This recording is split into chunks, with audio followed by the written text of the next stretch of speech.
Hoy han venido a visitarnos Cristina Oñoro y Ana Rita Suárez a impartir el seminario Juana de Arco y nosotras, lecturas de la doncella guerrera de las sufragistas a Frozen.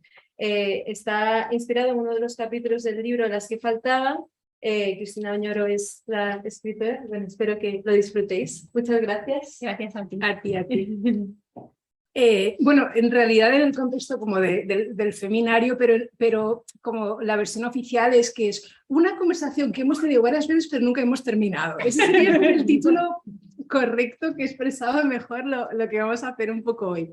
Bueno, presento un poquito a Cristina Oñoro, que como pues muy bien se decía es la autora de Las que faltaban, además profesora del área de teoría literaria y literatura comparada. Me gustaría añadir directora del proyecto de innovación docente Leer en Comunidad, que es como una de las cosas más bonitas que se hace en la Complutense y que creo que además en este contexto es muy representativo porque lleva a un proyecto de innovación a la universidad muchas de las ideas que se están planteando aquí, ¿no? La posibilidad de leer en comunidad, de ponerla, de nosotras mujeres de distintas edades, de distintos objetivos, distintas formas de leer, ponernos en común, a leer juntas, a debatir, a hablar sobre libros. Y bueno, pues sobre Las que faltaban, decir que ya va por su quinta edición, aquí está la cuarta, pero va por la quinta. Y también, como sabéis, porque ya todas la habéis dado seguro la enhorabuena, el libro ha sido vencedor del premio de ensayo del gremio de librerías de Madrid. Y bueno, como todavía no te lo he preguntado así como directamente, me gustaría preguntarte cómo has sido obtener ese reconocimiento, porque creo que es de los más bonitos, que las libreras digan, aquí está, aquí ponemos nuestra apuesta para este año. Bueno, yo antes de nada quiero agradecer a la Metalibrería, a Isabel que hizo el enlace también y a quienes os habéis acercado aquí presencialmente y online también. Y gracias a Ana Rita, que efectivamente es yo creo que la tercera vez que tenemos una conversación sobre este libro y si sumamos su tesis doctoral que trató sobre medievalismo en la literatura contemporánea y que por lo tanto tiene todo que ver con el capítulo de Juana de Arco, pues efectivamente es una larga conversación que espero que dure mucho tiempo todavía. Muchísimas gracias verdaderamente. Y además quiero felicitar a Ana Rita porque hasta hace poco yo la presentaba como una brillante doctoranda, etcétera, pero hoy ya es profesora en la Complutense también. Ahora una brillante profesora. Sí, una brillante profesora de portugués. Aquí donde la veis con este maravilloso español es portuguesa y una maga de las lenguas y del entusiasmo y realmente estoy muy contenta de tenerte de compañera. Así que, bueno, estoy muy contenta de tener esta conversación. Y la verdad que yo ya sabía que contigo me lo paso muy bien hablando, pero cuando me propusieron hacer algo en torno al capítulo de Juana de Arco, dije, se lo tengo que decir a Ana Rita porque después de leer tu tesis doctoral, que como digo trató sobre la forma en la que la novela contemporánea empleaba el medievalismo y tal, pues ya sabía que teníamos muchas afinidades, pero al leer la tesis pues fue realmente definitivo. Y se me ocurrió, algún día tengo que hacer algo con Ana Rita sobre las doncellas guerreras, sobre cómo ha sido tratado también en lo más contemporáneo, también incluso en el cine, Frozen, tenemos que hablar de eso. Y bueno, pues se ha presentado esta ocasión. Yo me he traído mi camisa de caballos y todo, blancos, o sea que vengo muy dispuesta. Así que bueno, respecto a tu pregunta, pues sí, muy contenta que el libro siga, por supuesto. Sabéis que se publica mucho, que se publican, el otro día hubo un artículo que creo que se publica un libro cada no sé cuántos segundos, una cosa muy, unas 80.000 novedades al año en España, y entonces eso significa, lo saben muy bien en las librerías, que los libros pasan muy poco tiempo en las mesas, y bueno, pues el hecho de que le den un premio y tal, pues garantiza que el libro por lo menos tenga un poco más de vida. Así que y también actos como este y el apoyo de las librerías y de interlocutoras como tú. Así que nada, muy contenta, la verdad que muy contenta de que le vaya bien. Claro, claro, claro. Y aprovecho también porque todavía como contextualizando un poquito nada. Cosas del directo. También aprovechar para preguntarte un poco por la beca Leonardo, porque ya que estamos en modo enhorabuena, pues decirte que también, claro, como ganadora de la beca de la Fundación del BBVA, tienes una nueva oportunidad para seguir guiño, guiño, tirando del hilo, ¿no? ¿Y cómo tienes pensado hacerlo? ¿Nos puedes contar como un poco, como justo para empezar, darnos un poco de ideas sobre cómo lo vas a hacer? Antes de entrar en Juana, sí, porque tiene que ver con tu pregunta anterior. ¿Estás muy contenta de que el libro se siga? Pues sí, muy contenta porque me gustó muchísimo escribir este libro. Me lo pasé muy bien escribiéndolo, fui muy feliz y por un lado estoy muy contenta de haber obtenido esta beca que me permite enseguida pensar en otro libro, en una continuación, pero por otro lado reconozco que me cuesta mucho salir de las que faltaban. Me salen las que faltaban 2 todo el rato y luego cuando a uno le ha gustado mucho escribir algo, pues le resulta difícil luego encontrar los caminos de salida. Creo que la gente que lo ha leído me lo dice, se nota que te lo has pasado muy bien, me lo he pasado muy bien. Ha sido lo contrario a hacer una tesis doctoral en el sentido de que me bloqueé muy pocas veces y el capítulo de Juana en concreto, del que vamos a hablar ahora, de la figura de Juana de Arco, pues probablemente fue uno de los que más disfruté y yo creo que es quizá mi capítulo el que más me gustó escribir y el que más me enseñó y el que más representa también lo que yo quise hacer en este libro, porque como sabes, las que faltaban, lo sabéis si lo habéis leído, no es un conjunto de biografías de mujeres que han faltado, sino una exploración de otras posibilidades de contar la historia del mundo a partir de historias que han sido silenciadas, escondidas, ocultas, y en el caso de Juana de Arco, pues precisamente es como, me parece que es el tercer capítulo del libro, y bueno, pues ahí, desde mi punto de vista, es donde entendí el libro que quería escribir. Y para mí el libro empieza un poco realmente en Juana de Arco, por lo tanto. Entonces, nada, muy contenta, escribiendo ya lo siguiente. Ya literalmente escribiendo. Sí, literalmente escribiendo, claro, tengo que entregar dentro de no mucho. Claro. Así que lo malo de tener una beca es que al final también tienes una fecha de entrega y vivo muy angustiada pensando que no me va a dar tiempo, que no voy a llegar, pero me pasaba lo mismo con las que faltaban. Así que espero llegar. Muy bien, muy bien. Entonces, o sea, como metiéndonos un poco como en el capítulo, claro, te tengo que hacer como la pregunta general un poco de cómo llega hasta Juana, e incluso como me gustó mucho un guiño que también viene del capítulo, en el que, claro, hablando de Cristina de Pizzana, esta cosa de, ¿te han visitado también la razón, la justicia, la derechura? ¿Quiénes te han visitado? Bueno, para quien no conozca el libro tiene 13 capítulos, 13 mujeres que aparecen en el índice y es más que una historia del mundo, yo diría que es un recorrido por 13 momentos de la historia de la humanidad que están cargados de significado para tratar de visitarlos desde otras perspectivas, a través de otras historias, ¿no? Yo huía un poco del modelo de la biografía heroica y hacer un libro de grandes mujeres, grandes logros, ¿no? Sino que intentaba un poco ir incluso en contra de ese paradigma biográfico y poner en valor las pequeñas historias, las historias íntimas, las historias domésticas y las historias que normalmente no aparecen recogidas justamente en la historiografía, es decir, la historia de las mujeres, ¿no? En gran parte. Entonces, en el caso de Juana de Arco, es el personaje que, como digo, es el tercer personaje después de haberme adentrado en la cueva prehistórica, en la Grecia clásica, en Cleopatra, el personaje a través del que cubro la parte de Egipto, Roma, etc. Y Juana de Arco es el personaje con el que exploro un poco el final de la Edad Media y los albores de la modernidad. ¿Y cómo llegué a Juana de Arco? Bueno, me han preguntado mucho, ¿cómo hiciste la selección de los personajes? Algunos personajes pues eran ineludibles porque tenían la posibilidad de cubrir un arco temporal muy interesante o precisamente había mucha información sobre ellos. Y otros que eran un poco más subjetivos o eran más una elección mía, ¿no?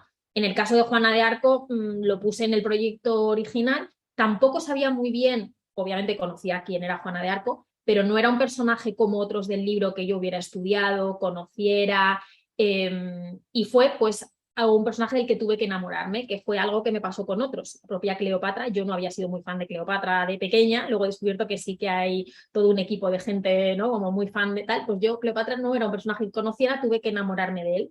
Y en el caso de Juana, pues me pasó lo mismo, sabía quién era, pero no me había adentrado en él, ¿no? Y bueno, fue pues un viaje muy, muy poderoso y muy estimulante. Este capítulo lo escribí literalmente en el mes de septiembre, octubre, noviembre de 2020. Es decir, ya podíamos salir de casa, pero todavía estábamos en plena pandemia, y ese encierro yo creo que me fue también muy positivo. ¿Y cómo llegué al personaje? Bueno, pues me adentré como en el resto. Yo no soy historiadora, por lo tanto yo no voy a escribir una historia que aporte algo desde la perspectiva histórica que no conozca, sino que mi perspectiva es más bien desde la literatura, desde la filosofía, desde la literatura comparada. Entonces mi acceso al personaje, por supuesto, me empapaba, ¿no? Y ahora hablaremos de las fuentes, me empapaba de las fuentes, y eso fue muy, muy interesante para mí, hacer ese tipo de trabajo de investigación histórica. Pero la manera en la que yo entraba era pues como trabajaría más bien una escritora o un artista, ¿no? Me empapaba completamente del personaje. Es decir, veía todas las películas que había habido, ¿no? Entonces pues me vi la de Dreyer, la de Otto Preminger, la de Fleming, La de Frozen. La de Frozen, claro. No, eso me di cuenta luego. Luego me di cuenta mientras escribía el capítulo de Juana, luego hablamos de eso, pero eso tuvo como un camino paralelo. Entonces veía las películas. Luego Ana Rita forma parte, que nos lo va a contar también, espero, de un proyecto de investigación muy interesante, muy potente que hay en la Complutense, que es sobre visionarias. Entonces yo me imaginaba que también a través un poco de... entonces pregunté a nuestra amiga común, Rebeca San Martín, catedrática de Hispánicas, que dirige este proyecto de visionarias, que me diera algunas referencias bibliográficas que se hubieran escrito sobre mujeres, Edad Media, feminismo, visionarias, autobiografía, etcétera, y también pues leí toda esa bibliografía. Luego, la fuente principal, lo más interesante fue leer el juicio. Realmente se puede leer el juicio, el proceso judicial de Juana de Arco está recogido, se puede acceder a través de la Biblioteca Nacional de Francia, está en francés, y también están todos los documentos del proceso de rehabilitación que se pone en marcha pasadas unas décadas. Entonces es un personaje del que hay muchísima información, a diferencia de otros personajes de mi libro, de los que a lo mejor apenas hay nada o hay una fuente nada más, ¿no? Entonces Juana pertenece, dentro de las que faltaban, a las mujeres sobre las que he trabajado, de las que existe incluso sobreinformación. Sabemos muchísimo sobre Juana de Arco porque quedó constancia de todo el proceso judicial, y es apasionante leerlo. O sea, al leerlo es adictivo. No me extraña que haya habido tantas películas y que haya dado tanto que hablar.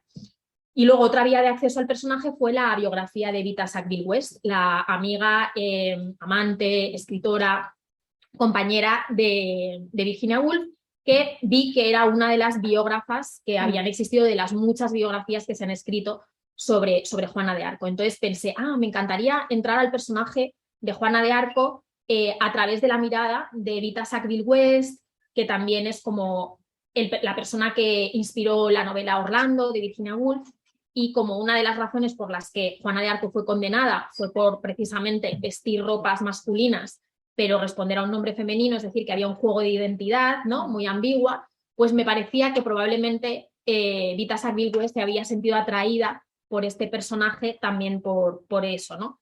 Y fue así como descubrí un libro apasionante de Vita Sackville-West que se llama Historia de un matrimonio, que lo publicó su hijo cuando ella ya había muerto, está publicado en Lumen, en el que Vita Sackville-West cuenta cómo se enamoró de Violet Kemple, que fue una de sus... porque se habla mucho de que fue la amante de Virginia Woolf, pero realmente el amor de su vida fue Violet Kemple, y en ese diario cuenta cómo se disfrazaba en algunos momentos de varón, respondía al nombre de Julián para viajar con ella por Francia, y bueno, me parecía que había muchas conexiones entre la historia de Vita Sackville-West con esos disfraces, ¿no?, masculinos, y Juana de Arco, que había sido el personaje que ella había decidido ser biógrafa, ¿no?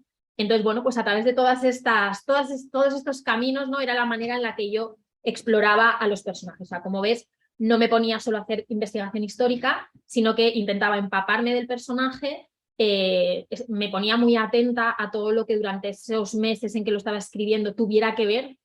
Si me enteraba de que Angélica Lidl estaba obsesionada con Juana de Arco, que efectivamente hay unos fragmentos que tienen que ver con Juana de Arco, pues me iba a comprar el libro, lo veía, intentaba empaparme del personaje. Y bueno, fundamentalmente la fuente principal, el juicio, y luego toda la bibliografía que existe, ¿no? Ay, pues justo es que tenía aquí anotado que tú en el libro caracterizas, y has utilizado otra vez esa palabra, apasionante, cuando te refieres al juicio y añades angustioso. Claro, entonces, y me gusta mucho como esa idea de que, claro, porque el empaparte del personaje, de hecho, es como un ejercicio muy queer, como a la creación de una comunidad a través del tiempo y del espacio en el que tú como investigadora estás pues incorporando todas esas referencias.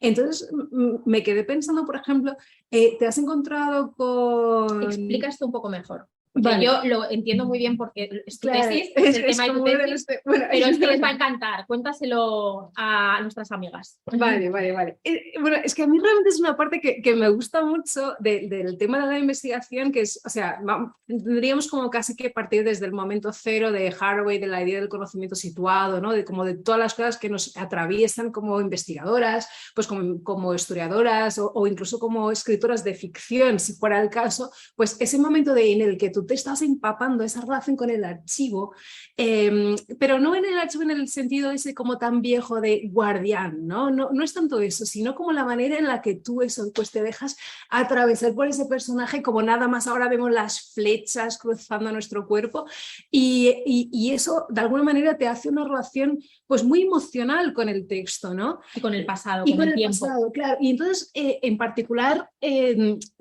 por citar así a una teórica, por si os queréis llevar algunas referencias, Caroline Dimshaw es una de las que habla mucho de la idea de getting medieval, es el nombre del texto, literalmente hacerse medieval.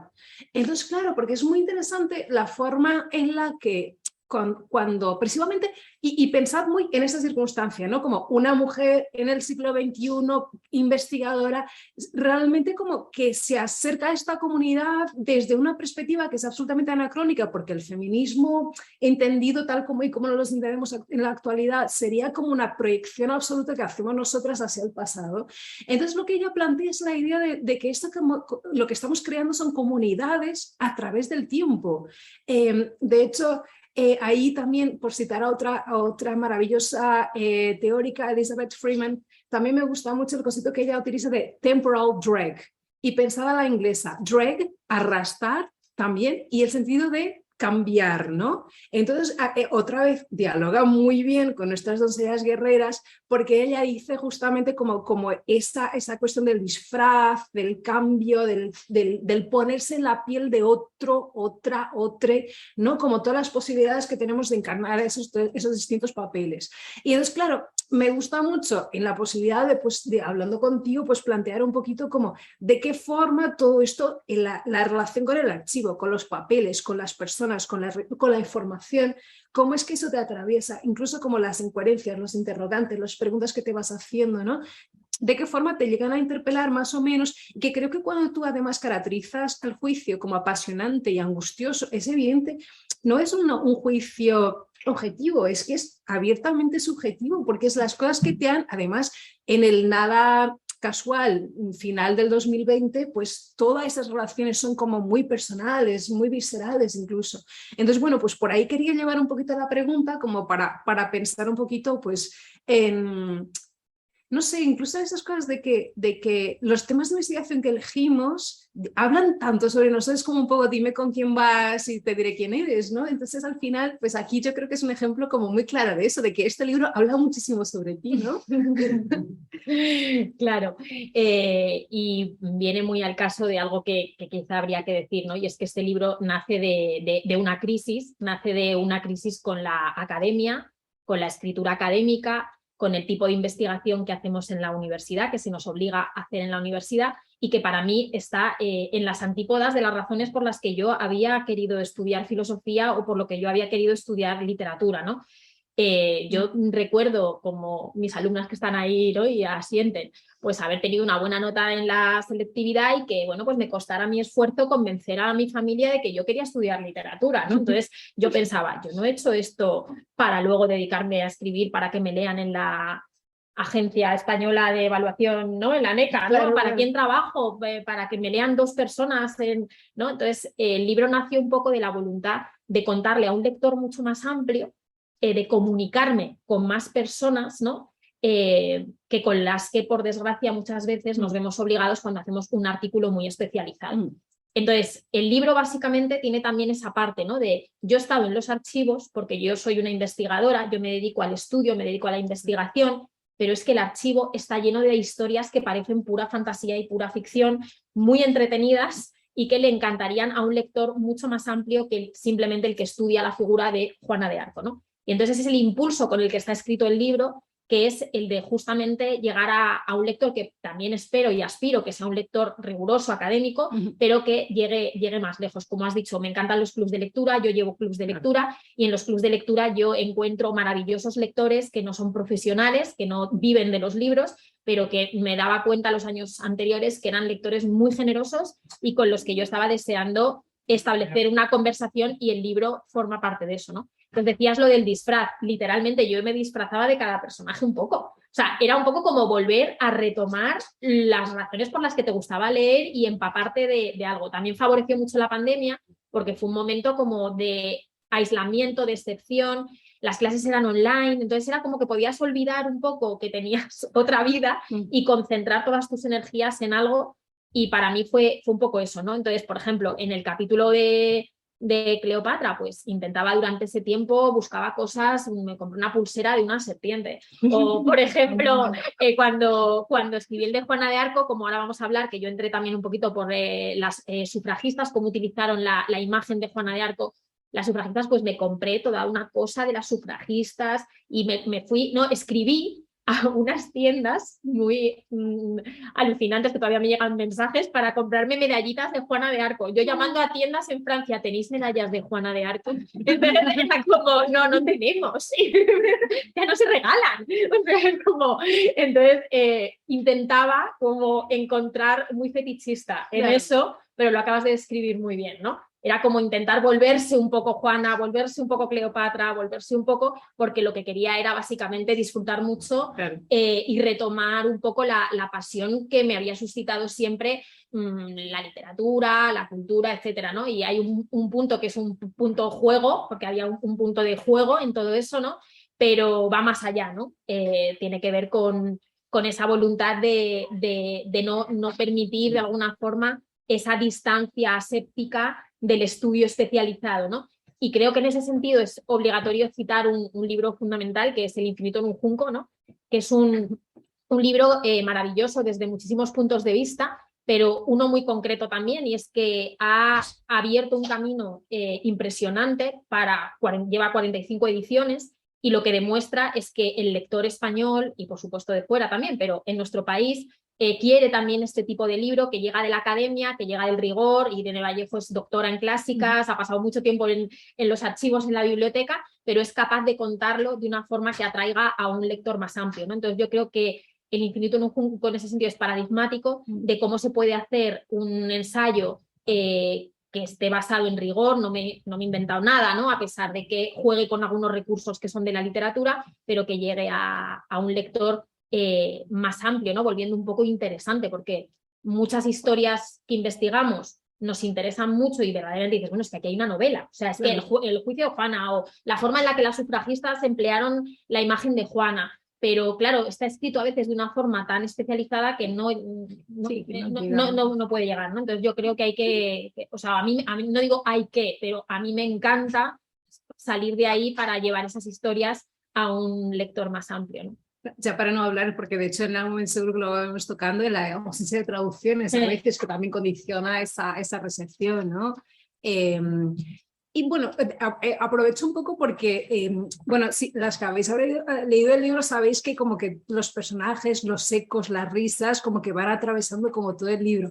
Pero en particular Juana aparece en ese postdata, es decir, como que sí que tiene una representación especial más allá de ese espacio específico del capítulo que le dedicas, y es ese capítulo que al final es Arendelle 2020, ¿no? Y como hablando un poco digamos, de esos momentos en los que estás, digamos que también te estás encontrando y reencontrando todo el rato con Juana en momentos distintos. Sí que me gustaría como hablar de ese momento en el que Ana, ¿no? Como nosotras todas en algún momento durante la pandemia, como que necesitábamos un poco hablar con alguien y ella acaba hablando con los cuadros, ¿no?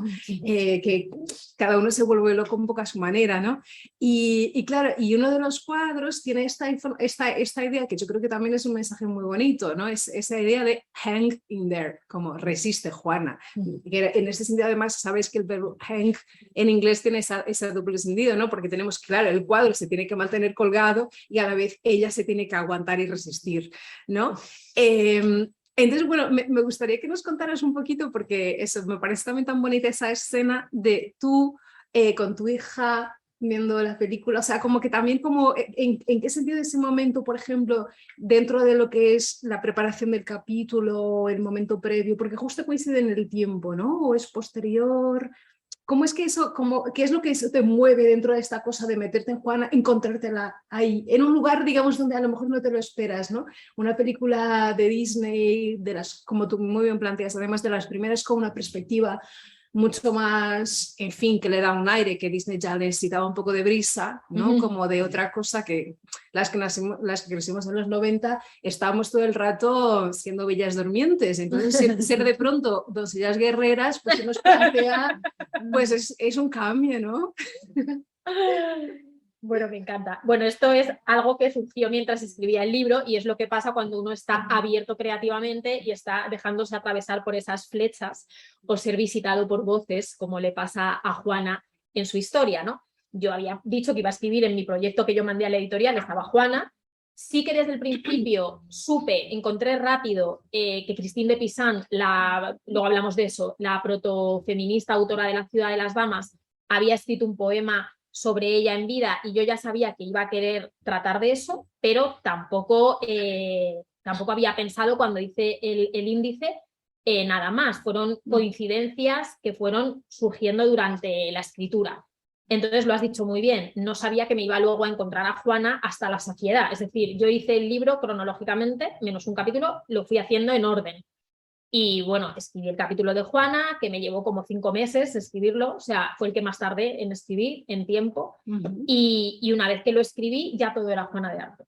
Es decir, Simone Weil, la filósofa, de quien ha habido un seminario aquí mismo también hace unos días, pues tenía fragmentos, y que está también en mi libro, tenía fragmentos que hacían una referencia explícita. Malala, que es el personaje con el que termino, se considera la Juana de Arco de Pakistán. Es decir, había un montón de referencias y tanto era así que resulta que yo no era muy consciente, si me había dado cuenta no era muy consciente y lo fui totalmente, que la película Frozen, ¿no? Como es evidente cuando ya te has parado a pensarlo, pues está el personaje de Elsa está inspirado, y el de Anna también, ¿no? Hasta cierto punto, está inspirado en el prototipo de la doncella guerrera que inaugura este libro del siglo XIII, que es el libro de Silence, que es el libro medieval en el que aparece una doncella guerrera, que ahora hablaremos un poco de ese prototipo literario, pero que llega hasta Frozen, ¿no? Y no solamente por esta imagen, sino la que hemos reproducido aquí en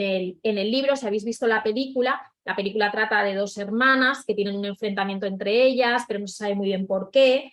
Y en un momento dado Elsa se encierra, que esto es lo que viéndolo en la pandemia era muy interesante porque mientras estábamos encerrados no nos podíamos tocar. Elsa no puede tocar a Anna porque le puede hacer daño, ¿no? Entonces decía mi hija, distancia de seguridad, mamá, no se puede, no la puede rozar, ¿no? Y entonces el personaje de Anna, que es la hermana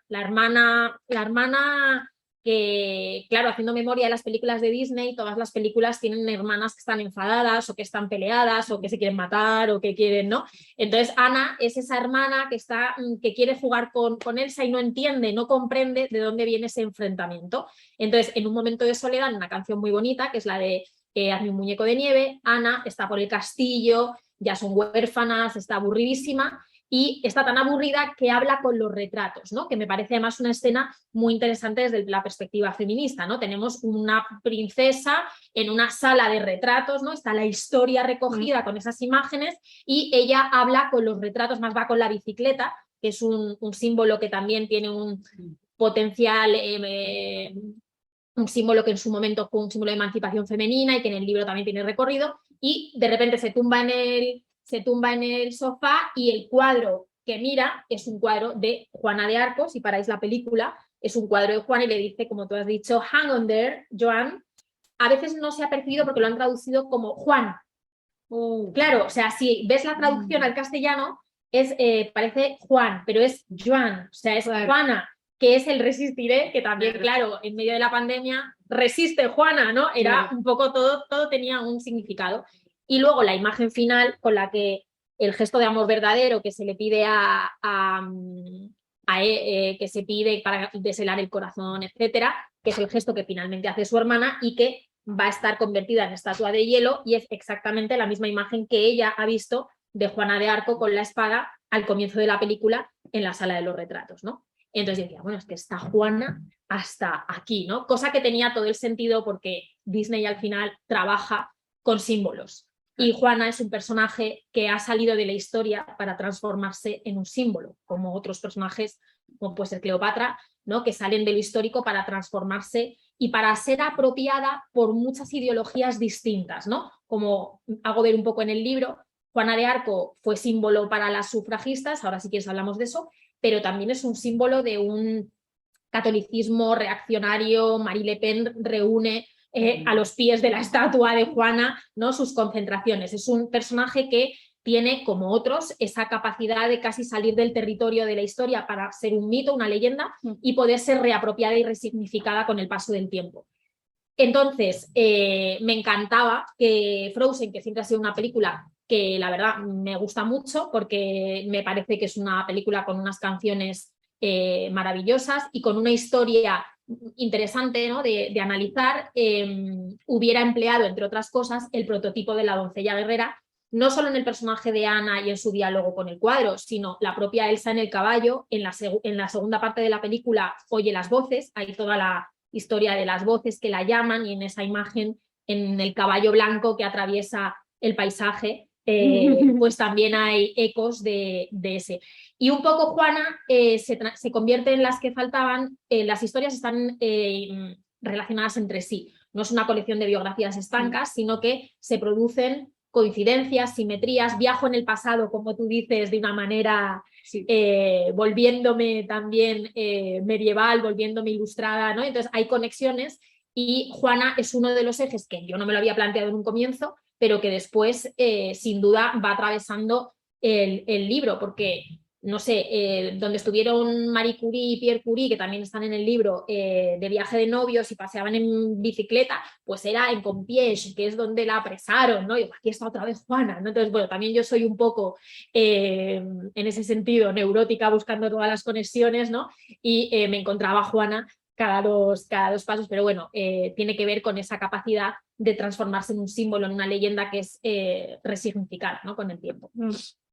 Pues es que ahí has tocado un montón de cosas que me parecen muy bonitas, y a lo mejor rescato como una de las últimas que decías, porque creo que una de las cosas más bonitas del feminismo es justo poner en común, crear redes, o sea, justamente mujeres, lectoras, escritoras, biógrafas, como hablando entre sí, ¿no? Como creando algún tipo de relación que al final es un poco lo que esa historia hegemónica, que de alguna manera estamos como intentando por lo menos cuestionar o dar otras visiones, siempre se ha invertido muchos esfuerzos en garantizar que esas redes no se establecían. O sea, esa mirada que tienes tú es justamente como un poco como la mirada que permite o que da paso al feminismo, ¿no? Como poner en común la posibilidad de que las mujeres hablen entre sí, sean amigas, entre otras cosas, ¿no? Como realmente las lógicas de esa palabra, como que antes estaba muy de moda, ahora creo que cada vez menos va cambiando de tal, pero lo de sororidad ya ha tenido mejores días, ahora está. Bueno, vamos a ver qué le va pasando.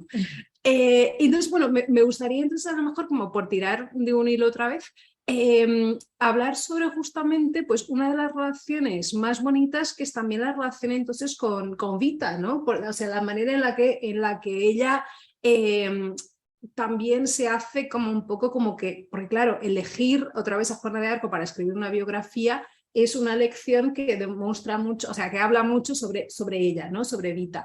Entonces, a lo mejor, bueno, si nos puedes contar un poquito sobre esas relaciones que se van estableciendo entre mujeres, sin olvidar, por supuesto, también a Christine de Pizan y a tantas otras que han poquito a poco como tirando de ese hilo que ha dejado Juana desde la Edad Media. No sé si La pregunta es un poco general, quizá. No, está perfecta. Estaba pensando cómo responderla sin enrollarme mucho. Bueno, el capítulo de Juana de Arco es el que yo escogí para hablar precisamente de la amistad femenina. Cada capítulo, aparte de tratar de una mujer y de explorar un momento de la historia de la humanidad desde una perspectiva femenina, se propone también pensar algunos temas, ¿no? Como he dicho, no soy historiadora, vengo de la filosofía y bueno, pues la escritura del capítulo siempre me acababa llevando, ¿no?, a un tema. Por ejemplo, el capítulo de la prehistoria pues es sobre cómo construimos el conocimiento de forma sesgada, es un capítulo sobre el sesgo. El capítulo de Marie Curie sobre la conciliación familiar, ¿no? Porque cómo lo hizo Marie Curie y si se quedó viuda tan joven, ¿no? Intento que sean temas que están abiertos ahora mismo en el debate, ¿no?, del feminismo. El capítulo de Sofonisba, que es una artista del Renacimiento, sobre las mujeres artistas y por qué faltan mujeres en los museos, ¿no?, hoy. Y el capítulo de Juana tenía claro, porque conocía la conexión de Juana con Christine de Pisan, que quería dedicarlo a la amistad entre las mujeres y también un poco yo sabía que el libro acabaría en Frozen, eso sí que más o menos lo sabía, que es una película sobre la amistad, etcétera, ¿no? Entonces digamos que los 3 elementos que me permitieron construir el capítulo de Juana de Arco, aparte de estas fuentes históricas que ya he mencionado y la bibliografía, fueron, por un lado, las sufragistas que a finales del 19, principios, sobre todo principios del 20, en los años 10 sobre todo, pues resulta, me di cuenta, leí una serie de publicaciones que creo que te gustarían mucho porque tratan sobre cómo estaba, bueno, ya desde el siglo XIX, pero la moda medieval, ¿no? Incluso antes del 19. Como tú siempre dices, la Edad Media volvemos a visitarla cada cierto tiempo, ¿no? Y una de las épocas en las que se visitó bastante de forma potente, pues fue este grupo de sufragistas anglosajonas, norteamericanas e inglesas, que empleaban en sus manifestaciones recursos expresivos que venían del imaginario medieval. Algo muy parecido a lo que hacemos hoy con el cuento de la criada. Es decir, hoy cuando nos manifestamos disfrazadas del cuento de la criada, pues tiene que ver también con una apropiación, con un disfraz que remite a otras épocas, pero para hablar de nuestro presente. Entonces me enteré, que no lo sabía, que hacia 1913 Juana de Arco era como la chica del momento, era alguien que estaba en todas partes, claro. Es así porque estaba en el proceso de canonización, la habían beatificado, me parece que es en 1908, y en el 1920 finalmente es canonizada. O sea, tuvieron que pasar 500 años, como sabéis, desde que fuera quemada en la hoguera, condenada por hereje, reincidente, no sé cuántas cosas más, y 500 años después es restituida y convertida en una santa, ¿no? Entonces son los mismos años en los que se había, al parecer, leyeron, justamente se publicó en el 19, me parece, la colección de 5 volúmenes del juicio, todos los materiales, es decir, hubo una visibilidad de todo lo que había sido el proceso de Juana de Arco y la gente quedó prendada, ¿no? Y no es casual que sea, por tanto, en ese momento cuando la propia Rita Sackville-West escribe la biografía o cuando las sufragistas de repente se disfrazaban de Juana de Arco y había festivales feministas en los que había pues toda esta cosa medieval, ¿no? Entonces, el tema del sufragismo es por donde empieza el capítulo. El capítulo arranca contando una historia, una anécdota muy literal, muy cinematográfica, pero que es 100% cierta, que consiste en que en el año 1913 un grupito de 3 sufragistas interrumpieron una ópera en la Royal Opera de Londres que se titulaba Juana de Arco, de Raymond Roussel. O sea, hay muchas versiones de ópera y esta era la de un director que estaba empeñado en incluir óperas en lengua inglesa.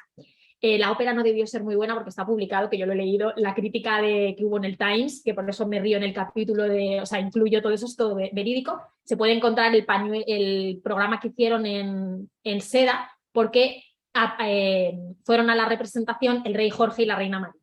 Entonces estas 3 sufragistas se colaron en la ópera para montarle un escrache a el rey, ¿no?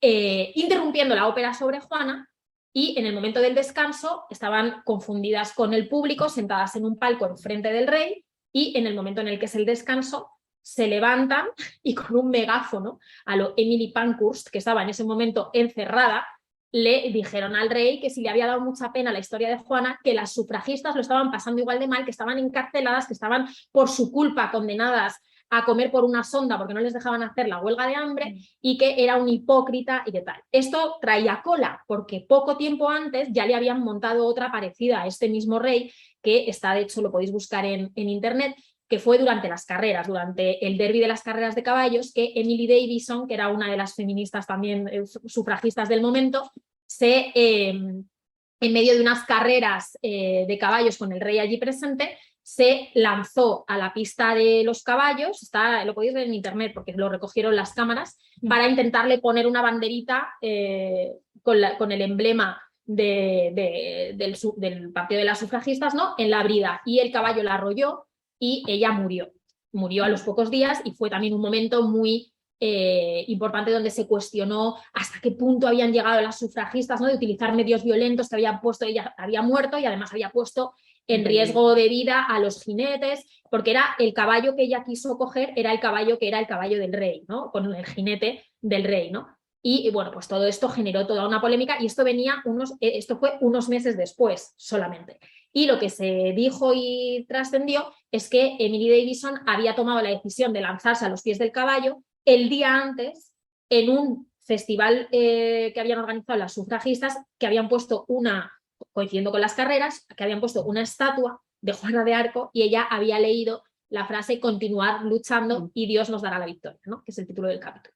Entonces, claro, ahí había una conexión absoluta. Las sufragistas se apropiaban de la historia de Juana de Arco, que estaba en esos años especialmente en boca de todos, porque había todo un proceso, ¿no?, de mayor visibilidad de su juicio, del proceso de beatificación y canonización, y cómo empleaban. Entonces, a mí me interesaba mucho, no solo por la cuestión histórica, sino por lo que acabas de decir, por esa relación que establecían de una comunidad a través del tiempo y cómo se identificaban y necesitaban crear una genealogía. Es decir, las sufragistas necesitaban también tirar de unos referentes, resignificar una serie de leyendas e identificarse con ella. Y hay unas imágenes pues muy, muy bonitas, hemos puesto varias. Aquí está, por ejemplo, el pañuelo, el programa de mano que repartieron el día de la ópera, que está en seda, Luego, estas son algunas imágenes de la marcha de Washington del año 1913, que esto fue en Inglaterra, pero en Washington, en la famosa marcha de 1913, que fue una también muy importante, hubo muchísimas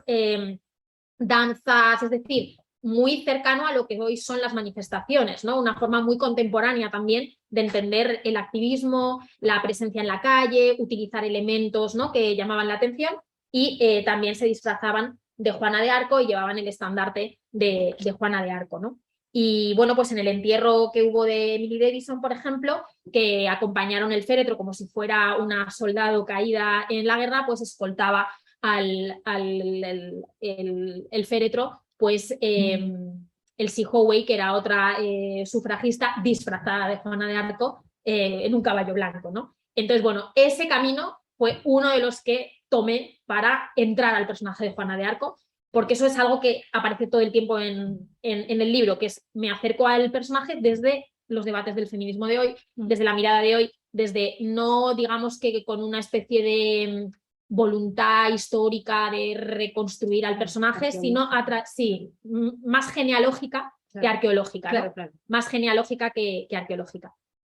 Y bueno, ese fue uno, y luego el otro ya lo hemos comentado, la biografía de Vita Sackville-West, y de cómo ahí tuve que hacer un poco de no era fácil, porque Virginia Woolf me acompaña a lo largo de todo el libro, es como Juana de Arco, que aparece en todos los capítulos también, me va acompañando y comentando las cosas, pero claro, era complicado porque quería meter en un mismo libro a las sufragistas y a Virginia Woolf, que dijo, ¿qué? ¿Votar 500 libras que te den ¿no? O sea, es polémica su posición respecto al sufragio, siendo contemporánea de las sufragistas, ¿no? Entonces hubo que hacer ahí un poco encaje de bolillos de cómo encajar y que tuviera sentido, ¿no? Y sin entrar en una incoherencia. Luego también tienes de Victoria Kent. Claro, entonces, claro, o sea, quiero decir, claro, tenía todo el sentido. Y bueno, me interesaba sobre todo lo que tenía que ver, como tú has dicho también, con ese travestismo de Juana de Arco, relacionado con el Orlando. Es decir, yo quería contar la historia de cómo Virginia Woolf escribió el Orlando como una carta de amor, así lo definió el hijo de Vita Sackville-West, dijo que Virginia Woolf había escrito la más larga y encantadora carta de amor de la literatura inglesa, que es Orlando, que es una carta de amor a su madre, porque es la historia de su madre, pero ella misma en su diario decía que era las vacaciones de una escritora, que era una broma. Sabéis que el Orlando hoy lo estudiamos como una obra muy pionera, etcétera, pero ella lo escribió para reírse un poquito después de las obras que le había costado tanto escribir, como La señora Dalloway o Alfaro, ¿no? Entonces, bueno, pues Orlando es también otra vía de acceso a Juana de Arco.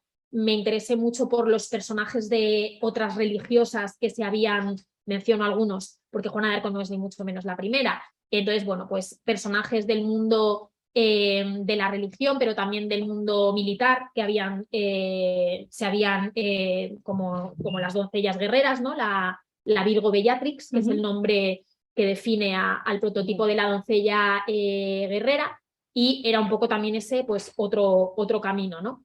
Y finalmente el que también has mencionado y hemos hablado, ¿no? De Christine de Pizan, que Christine de Pizan, pues, es una de mis escritoras favoritas. Sabía que quería que entrara en el libro, y el poema que le dedicó a Juana de Arco me pareció absolutamente deslumbrante. Es un poema que no está traducido al castellano. Es un poema como muy raro, porque es un poema en realidad militar, donde ella está celebrando que finalmente los franceses, gracias a Juana de Arco, han ganado la guerra de los 100 años, por la que, como sabéis, estaban peleados los ingleses y los franceses, ¿no? Y Juana de Arco es una pieza fundamental para poner fin a ese conflicto y lograr levantar el sitio de Orleans. Luego lo que hace es obligar al delfín a que se ponga la corona y finalmente, pues gracias a su participación, termina el conflicto, ¿no? Entonces, Christine de Pizan, que por aquel momento era una anciana que estaba retirada en Poissy, en un convento, que había sido muy prolífica, que había escrito muchas obras, pero que en ese momento llevaba 10 años sin escribir. O sea, yo ahí me conmovía, porque yo pensaba, a ver, Christine de Pizan, la primera feminista de la historia, la que había montado el movimiento Me Too en los albores de la modernidad, metiéndose con el román del arroz, con lo que hoy llamaríamos la cultura de la violación, criticando la forma en la que el amor cortés era violento hacia las mujeres, que había escrito libros de filosofía política, que había escrito tratados para príncipes. Llevaba 10 años sin escribir y ella era mayor, tenía 60 y muchos, podría ser la abuela de Juana perfectamente en aquella época, ¿no? Y de pronto le llega la noticia de que una niña de 19 años es la que está encabezando el ejército, y ella se conmueve, coge la pluma por última vez, y es el último poema que ella escribe, es el último texto que ella escribe en vida, porque muere al poco tiempo. Y si no me equivoco, vamos, me informé sobre ello, es el primer texto sobre Juana de Arco que se escribe en vida de Juana de Arco, porque en ese momento todavía no la habían quemado, faltaba como un año, me parece, ¿no? Entonces ella escribe ese poema, que se llama El dechado de Juana de Arco. Es un poema militar, pero que tiene una lectura que no es solo militar o patriótica, sino que lo que es una carta de amor a una musa guerrera, ¿no? Porque ella comienza, como muchos de sus libros, diciendo yo Cristina, ¿no? Yo Christine, ¿no? Que es como una fórmula que ella inaugura en la literatura, ¿no? En La ciudad de las damas escribe mucho yo Cristina, que me recordaba a cómo hablará la propia Juana en su juicio, ¿no? Yo Juana, ¿no? Porque está muy estudiado que la forma en la que habló Juana en el juicio revela una forma de autoridad basada en la experiencia personal que es muy moderna. O sea, frente a las preguntas que le hacían todos los teólogos que se congregaron, Juana responde de una forma muy sencilla y basándose en su propia experiencia, ¿no? Hay un momento en el que le preguntan en el juicio, que lo recuerda María Jesús en el artículo que nos ha mandado hoy, una catedrática de la Carlos III, que le preguntan los doctores, pero entonces, ¿en qué idioma hablan las voces que te visitan, ¿no? No lo sé, pero en una más agradable que en la vuestra, ¿no? O sea, este tipo de respuestas que daba, por eso digo que es apasionante leerlo, porque es como leer a una niña socarrona que responde, ¿no? Y que responde muchas veces basándose en su propia experiencia.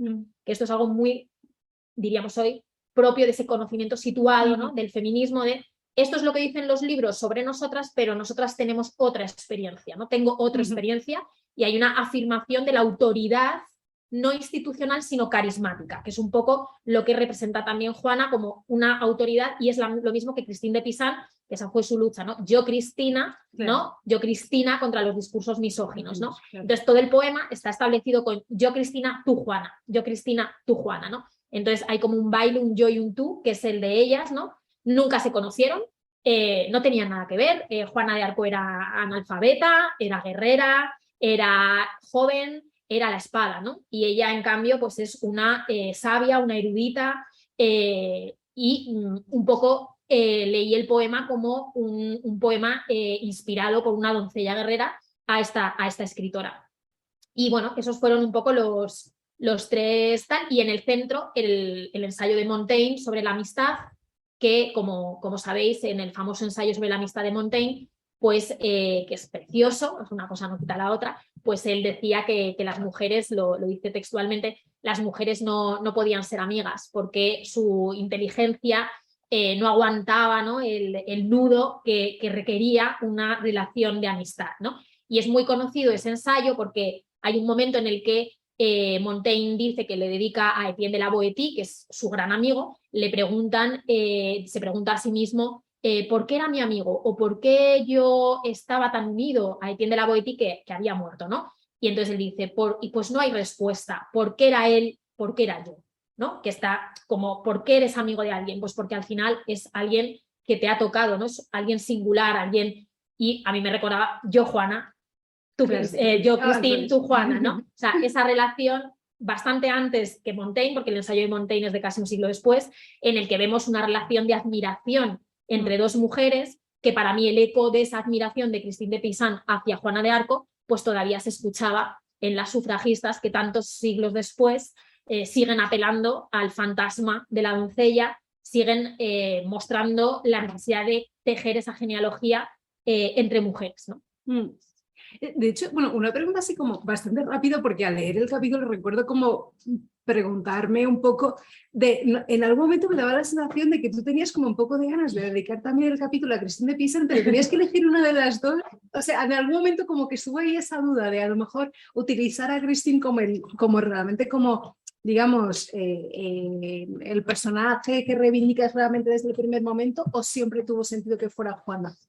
Claro, porque a ver, cuando yo elegía los personajes, Christine de Pizan me encanta, es maravillosa, haría un libro entero sobre ella, pero los personajes de las que faltaban tenían que tener otra serie de características, claro. Tenían que tener representar, aunque yo huyera del modelo biográfico heroico, sí que tenía que haber como un cruce de historia personal e historia del mundo. Claro. Entonces, Christine de Pizan, yo quería contar su historia, pero claro, no es Juana de Arco. Entonces, además, quiero decir, Juana de Arco permitía hablar de muchas cosas, permitía hablar de las mujeres en conflictos bélicos, que también hay una parte del capítulo que trata sobre eso, sobre cómo las mujeres han ido a la guerra muchas veces y las órdenes también medievales de mujeres que existían, que descubrí. Permitía hablar de las visionarias, que era algo que me parecía importante también por la seducción que me produce vuestro proyecto. Luego también me permitía hablar tangencialmente, porque obviamente no puedo tampoco hablar de todo, ¿no? Pero me permitía hablar un poco a través de Christine de Pizan, que ella la gran duda que tiene en La ciudad de las damas, cuando escribe La ciudad de las damas de 1405, es, que es lo que me estabas un poco preguntando, es, lo que dicen de nosotras en los libros. Pero nosotras. Claro, todos estos hombres tan sabios, doctores, todos esto, ella era una muy estudiosa, Christine de Pizan, ¿no? Era una muy aplicada estudiante de la baja edad media, ¿no? Entonces yo pensaba, claro, al comienzo de La ciudad de las damas dice, es que aquí la que tengo que estar equivocada soy yo, es que claramente no pueden estar todos confundidos, dicen que somos pecadoras, que somos Satán, que somos malvadas, son sabios. Yo soy la que tengo que estar equivocada y ellos porque si no, además, pero al mismo tiempo tengo un conflicto, porque entonces eso significaría que Dios nos ha creado malas a propósito. Entonces ese es el dilema que plantea al comienzo de La ciudad de las damas. Estos hombres no se han podido equivocar porque son muy sabios y hablan muy mal de nosotras y circulan discursos misóginos sobre nosotras en aquella época, ¿no? Como una cosa muy difundida en el propio Román de la Rose. Y por otro lado, pero entonces, si somos la encarnación del mal, tenemos un problema teológico.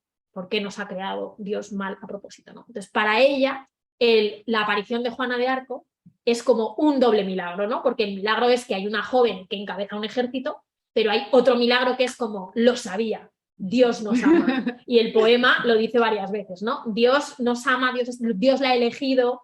Y luego es muy interesante, hablando de la perspectiva un poco queer también, cómo ella utilizaba, eso no me dio tiempo a desarrollarlo mucho porque Cristina de Pisani es muy compleja también filosóficamente, ¿no? Pero cómo utilizaba toda una serie de recursos retóricos jugando con el género, no solo en el poema de Juana de Arco, sino en otros también, que se veía perfectamente que era consciente de esa identidad ni masculina ni femenina de Juana de Arco y cómo también dejaba que eso impregnara la propia escritura y la forma en la que con juegos retóricos de lenguaje se refería a la doncella. Y cosa que hace también consigo misma en otros poemas que escribió jugando con su nombre, poniéndolo en masculino, es decir, toda una serie de elementos muy queerizantes, como dirías, muy interesantes, ¿no? Y que, bueno, rescato el verso, ¿no? En el que ella, que me parecía maravilloso, en el juicio se calificaba a Juana como reincidente en haberse travestido, ¿no? Como uno de los motivos por los que tenía que ser, porque estaba prohibido, ¿no? Está prohibido que el hombre se vista de mujer y que la mujer se vista de hombre, y ella defendía que la manera de preservar su virginidad y de encontrarse en un medio militar era mejor con ropa masculina, ¿no? Pero aún así, pues no, y se negó una y otra vez, incluso hay un momento en el que admite volverse a vestir de mujer, pero luego enseguida recapacita y no lo hace, ¿no? Y la queman, ¿no? Entonces, esa parte, digamos, en la que había todo ese juego me parecía muy, muy interesante y me permitía, pues eso, como digo, hablar de muchas otras cosas, no solo podríamos hablar de la Edad Media, que era el objetivo, pero también pues las mujeres en el mundo militar, las mujeres en la relación, ¿no? Con la posición en la que nos deja también haber sido asimiladas con brujas, con todo el tema de la brujería, las visionarias, todo eso era muy interesante. Claro, es que de hecho, o sea, creo que justo esta exposición como que se nota muy bien y se explica muy bien porque es que hasta cierto punto ha sido un personaje que ha sido reivindicado por espectros tan distintos, de, digamos, espectros políticos e ideológicos tan distintos. Y de hecho esa frase que se recupera y que otra vez recuerda un poco al Resiste Juana, esa idea de que, bueno, se le atribuye esa frase, ¿no? De continuar luchando y Dios nos dará la victoria. Creo que como que la propia frase realmente da pie a que gente pues, del ejemplo, ¿no? de Le Pen, desde la extrema derecha hasta la izquierda, que de hecho me recuerda un poco también a lo que pasa aquí en España con la figura del Cid, que claro. también claro, bueno, a lo largo de Tú lo has estudiado, de hecho. No, es que eso, ¿El Cid lo has estudiado? No, es que me gusta el Cid. Os recomiendo mucho las investigaciones de Raquel Villa, que es de la Universidad de Salamanca y que hizo toda su tesis sobre el imaginario contemporáneo en torno al Cid. El apellido es Crespo Vila, en realidad. Y ella presenta muy bien y precisamente después se enfoca mucho, bueno, lo hace de manera diacrónica, pero luego se concentra un poquito en lo que es el siglo XX y claro, el inicio del siglo XX, principalmente ya la época del franquismo, es muy representativo porque claro, tenemos al dictador, ¿no? Como toda esta idea de reivindicándose, representándose como el Cid, pero a la vez tenemos como esta idea del exiliado, ¿no? Lejos de la patria, que sería como incluso los republicanos diciendo esta figura es una figura que también nos puede representar. Y después tenemos un imaginario como incluso más moderno todavía, ya acercándonos a una cierta posmodernidad, en el que el Cid, en fin, ya es un poco parodiado porque aquí tenemos que reivindicar un poco a Jimena donde estaba y qué hacía mientras tanto, ¿no? Esas masculinidades tóxicas del Cid. Claro. Bueno, que también es bueno, por ejemplo, estoy acordando de Anillos para una dama, de Antonio Gala, por ejemplo, que está muy en torno a ella y es curioso porque ella tiene una serie de expresiones que yo creo que vienen como muy bien a raíz de todo este debate, que decía ella, es que a mí me sobra historia, con H mayúscula. Claro, esa historia hegemónica, esa historia de lo que se cuenta, pero falta la intrahistoria, falta toda esta parte que no se ha contado, ¿no? Entonces, claro, la posmodernidad lo que hace, de hecho, es como curioso, porque creo que justo coge figuras como el Cid y ya ese justo es planteado, pues eso, como el héroe, como también le pasa a Arturo, como le pasa a una serie de personajes que al final están encarnando un poco al lado más violento de la masculinidad hegemónica, ¿no? Entonces, claro, se aparta un poquito, principalmente la parodia recurso por excelencia de la posmodernidad, pues nos da para hacer cosas muy, muy divertidas.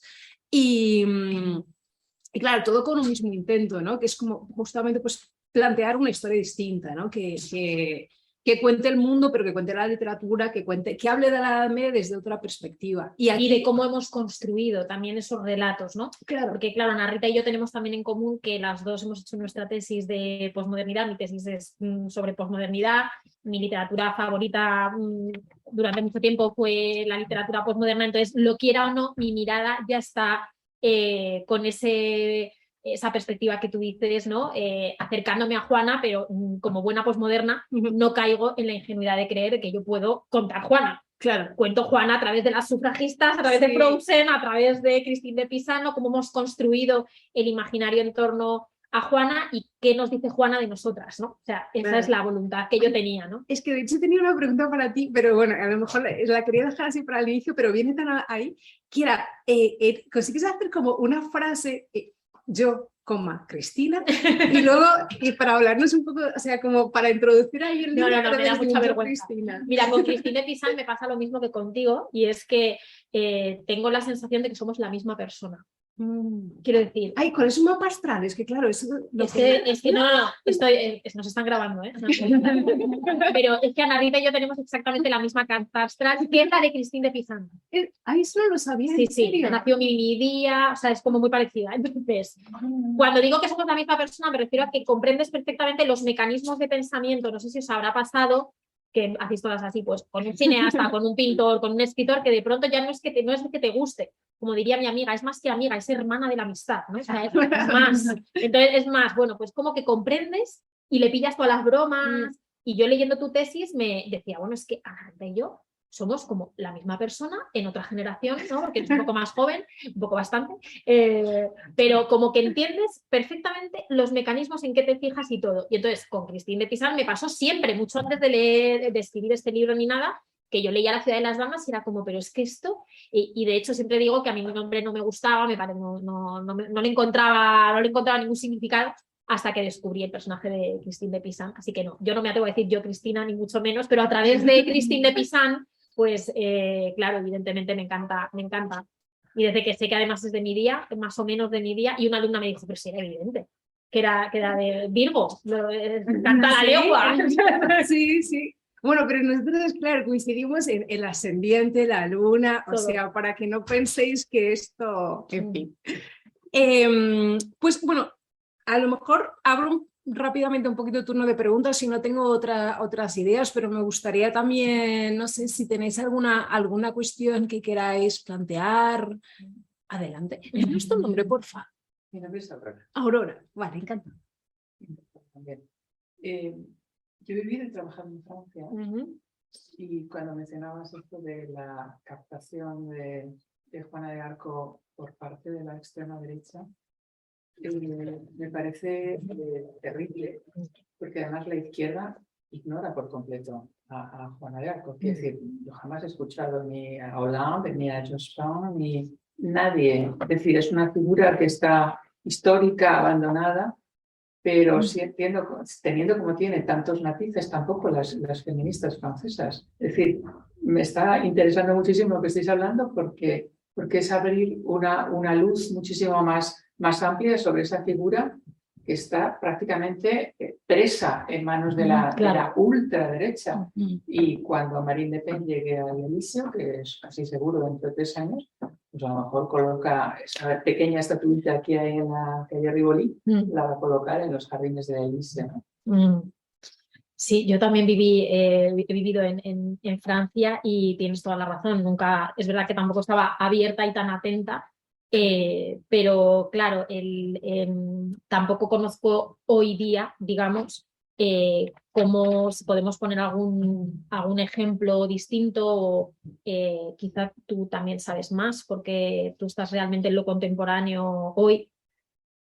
Sí, bueno, claro, yo... ¿Alguna obra literaria? Claro, es que lo tendría que traer más a la literatura, porque es verdad que quizá Juana de Arco como tal, en la literatura peninsular, en fin, quizá no tiene en la actualidad, hasta donde yo sé, como una representatividad así muy grande. Pero doncellas guerreras sí. Lo que sí, claro, sería como más bien como el arquetipo, ¿no? Ese de la Virgo Bellatrix, de la doncella guerrera. Explica un poquito lo que es. Vale, a ver, básicamente, claro, o sea, quiero decir, como cuando pensamos en la posibilidad de casi descolonizar el imaginario en torno a la Edad Media, hay una serie de ingredientes que la posmodernidad ha cogido con especial interés, y entre ellos está evidentemente pues todo lo que tiene que ver con el género, ¿no? Y básicamente porque, claro, construye como un espacio para lo marginal, pues para una serie de realidades heterodoxas del tipo que sea. La doncella guerrera pues es un elemento, pues siendo que está como bastante construido en el imaginario general, porque claro, existe, por ejemplo, y para no salir de Disney, pues Mulan, por ejemplo, ¿no? Como existe, quiero decir, tiene un sentido, la visualizamos, sabemos quién es. Entonces, claro, a la posmodernidad le interesa muchas veces como ese tipo de iconos para darles vueltas, de plantearlos, ¿no? Hacer otras propuestas. ¿Qué es lo que hace la literatura contemporánea? Y yo, de hecho, tenía aquí como un par de títulos que os quería recomendar en torno a este tema. Uno que quizás es porque es uno de mis cuentos favoritos, es El rapto del Santo Grial de Paloma Díaz Mas, donde, por ejemplo, hay un personaje absolutamente delicioso que es, y notad la referencia, siendo que es un texto que pretende como recrear a la Edad Media, es decir, no está narrado desde la perspectiva contemporánea. Hay un caballero que utilizando el romance de la doncella guerrera, claro, que lleva a la guerra y le promete que vuelve, y ella dice, y el rey le pregunta, ¿cómo quieres nombrarte? Y ella dice, quiero ser el caballero morado y mi emblema será un espejo de Venus. Que claro, y esto es toda la iconografía actuando de las feministas, haciéndonos el guiño a la lectora contemporánea diciendo, vale, eres el caballero morado con el espejo de Venus, es el emblema que quieres llevar. Es decir, tú estás haciendo como una especie de crítica anacrónica o de guiño hacia la actualidad. Entonces, por ejemplo, ahí aparece ese personaje de la doncella guerrera, otra vez, pues un poco para llevar, nunca mejor dicho, esos emblemas del feminismo hacia un contexto de medievalismo. Luego, por ejemplo, también os quería hablar, porque también venía muy bien a raíz del libro de Silans, el de la historia del retransparente de Rosa Montero, que también es un libro muy, bueno, es decir, es un libro así con un tono también muy desenfadado, pero que el personaje principal, que es Leo o Leola, también es como un ejemplo curioso porque justo se va como moviendo entre estas dos posibilidades, y además es como una chica pobre, joven, en Francia, que tiene que enfrentarse a toda una serie de situaciones. O sea, es una Juana de Arco. Claro, es una Juana de Arco que se llama Leola, pero es una Juana de Arco, claramente. Este libro, que es el que es un poco el prototipo de la doncella guerrera, pues es de 1270, siglo XIII, ¿no? Y bueno, pues cuenta la historia y es un poco el prototipo que luego tiene mucha resonancia en todos los libros de caballerías y es el prototipo de unos padres que tienen una hija en lugar de un hijo y lo que quieren es que herede, y como se presenta el conflicto, la deciden criar como si fuera un varón y de puertas para afuera es un varón. Y como decías, ¿no? El nombre que le ponen muy andrógino y muy elocuente es el de Silencio, ¿no? Y entonces un poco el prototipo es uno de los primeros ejemplos que existen, ¿no? De la literatura medieval de la doncella guerrera, porque también le va a tocar hacer toda la parte de irse a la guerra, etc. Entonces estos juegos con la identidad, ¿no? que como tú dices ya estaban en la Edad Media, pues son evidentemente una parte que la actualidad pues se va a sentir interesada, ¿no? Sobre cómo también en una época como la medieval en la que no tenían tampoco, todavía no habían pasado por Freud, quiero decir, que no hay una construcción, ¿no? Entonces hay como que puede haber una búsqueda también de, como tú decías, propuestas alternativas a la historia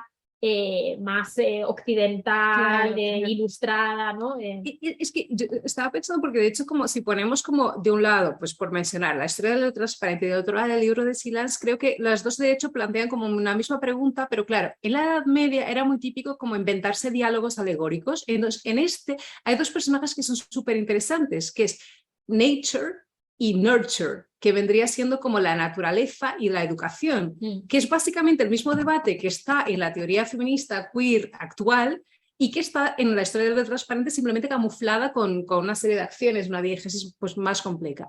Pero aquí básicamente lo que hacen es dialogar literalmente a la naturaleza y la educación, porque claro, son los dos elementos que están actuando en esta cosa de las mujeres construyéndonos, no naciendo como tal. Pues es que básicamente aquí simplemente pues, se plantea el diálogo como realmente dos personajes que están pues dudando, defendiéndose además, ¿no? Como esa lógica como muy teatral, y sin embargo lo que encontramos en todas las representaciones más actuales de la doncella guerrera es ese debate pues camuflado con una serie de maneras en las que son percibidas, son representadas, claro, se visten, se transvierten. Lo que pueden hacer porque van vestidas de otra forma, que es con lo que juega Virginia Woolf al construir el personaje del Orlando, ¿no? Claro. Que es como un personaje que viaja a través del tiempo y a través del género, ¿no? Que ella estaba muy interesada también con ese ideal de escritura andrógina, y el Orlando al final también es ese juego que permite la escritura también, un juego de, bueno, pues con la propia identidad de género, cómo va cambiando y las cosas que puede hacer y cambiar, ¿no? Sí, y también contextualizarlo un poquito porque es súper curioso, porque en términos médicos, porque claro, más allá de la literatura, en términos médicos como que hasta el siglo XVII prácticamente, sabéis que estaba esta idea de que el cuerpo femenino y el masculino eran iguales o idénticos, simplemente como que toda nuestra genitalia estaría, digamos, incorporada adentro y de hecho por eso era como más fría, más, en fin, pues de ahí se hacía como una serie de relaciones que ahora nos parecen absolutamente ridículas, ¿no? Porque, por las relaciones que se querían establecer. Pero en fin, por ejemplo, otro libro que, bueno, tú bien sabes que me gusta mucho, que es Urraca de Lourdes Ortiz, está esta idea de que ella dice, el médico le dice que ella es un andrógino. Claro, porque el discurso médico sería ese, ¿no? Quiero decir, nosotras tendríamos un cuerpo exactamente igual al de los hombres, o sea, en términos de genitales, simplemente con esas diferencias. Entonces, mirad cómo es súper evidente la manera en la que Lourdes Ortiz decide actualizar esta idea, porque ella pone la palabra del médico diciendo eres un andrógino y ella dice, pues sí, yo, emperatriz, mujer y hombre. Y claro, y ahí está como la forma, ¿no? de que vuelva a ser una doncella guerrera, porque ella se quiere vestir de... ¿Cuándo es Urraca? Del 82. 82. Claro, es que además del 82, pero es muy representativo, claro. Porque fijaros que Urraca de hecho también tiene, digamos, por así decirlo, comparte escenario con otra vez con el Cid. Entonces está esta idea de ella quejándose muchísimo de ese Rodrigo que en fin, que claro, es otra vez una crítica anacrónica al franquismo. Además, tenemos una Urraca que es por primera vez, porque ese testimonio no existe, quiero decir, es la idea de una Urraca que está encarcelada en el monasterio de Valcabao, y ahí está narrando su propia historia, una historia que nunca ha sido narrada desde su perspectiva, porque todas las visiones que tenemos de Urraca, en fin, son bastante negativas, muy misóginas, muy basadas en ese stopoi con los que se caracterizan a las reinas, relacionado con todo lo que decíamos, ¿no? Como comparados con el diablo, con todo tipo de criaturas infernales y tal. Entonces, claro, ella también es un poco como que se reivindica como, en este caso, más que doncella, en fin, una reina guerrera, porque claro, ella dice, pero vamos a ver, quiero decir, ¿cómo puede ser que a mí se me esté vetando la palabra todo el rato? Entonces, claro, ¿qué es lo que hace la actualidad? Pues dice, en los años 80, esas mujeres que también están, quiero decir, que creo que sí que podría hablar muy bien a las mujeres de la época, a las mujeres de los años 80, ¿no? Como una democracia empezando, y que a lo mejor pues sí que encuentran en Urraca como un poco esa voz de una mujer, en fin, emancipada, dentro con perspectiva de clase, lo que podamos hacer. Pero bueno, es interesante como podéis ver como la Edad Media va sirviendo de maneras distintas a muchas épocas para hacer siempre como una crítica que siempre, como se suele decir, habla mucho más sobre el presente que sobre la Edad Media, ¿no? Eso claro. Es evidente, ¿no? También es como una cosa que tenemos que asumir, ¿no? Porque a veces la ausencia de testimonios, principalmente los más directos y principalmente pues, los de mujeres, que sería un poco lo que estaba aquí, pues nos obligan a llenarle un poco las lagunas con unas voces siempre necesariamente anacrónicas. Pero también ese es el proyecto de la ficción actual, por lo menos en términos de novela histórica, esta es claramente una línea que se está intentando seguir.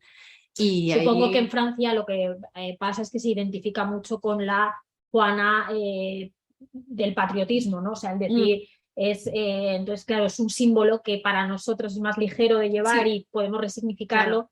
y quizás es más difícil en el lugar del que procede, cosa muy posmoderna también, ¿no? Sí. Poder arrancar algo de otro lugar, descontextualizarlo, ¿no? Descontextualizarlo completamente y darle entonces, ese juego, ¿no? Más lúdico, que es el que un poco plantean también o planteaban, ¿no? Al incorporar incluso la perspectiva de películas actuales, ¿no? Más de lo popular, pues a lo mejor en el lugar donde el símbolo tiene unas raíces más profundas, ¿no? Pues no es tan sencillo. Me estaba acordando que si queréis saber un poquito más de las doncellas guerreras, la propia Christine de Pizan en La ciudad de las damas, que dedica en la ciudad de las damas, es la idea de que va a construir una ciudad para defender a las mujeres de los discursos misóginos, porque la visitan derechura, justicia, etcétera, también en un diálogo y la razón. Y entonces ella va repasando para rebatir esos discursos misóginos, pues va repasando distintos momentos y tipos de mujeres, ¿no? Y hay toda una parte dedicada a las doncellas guerreras, ¿no? Donde ella cita pues a la amazona Pentesilea, a Camila, que sale en la Eneida,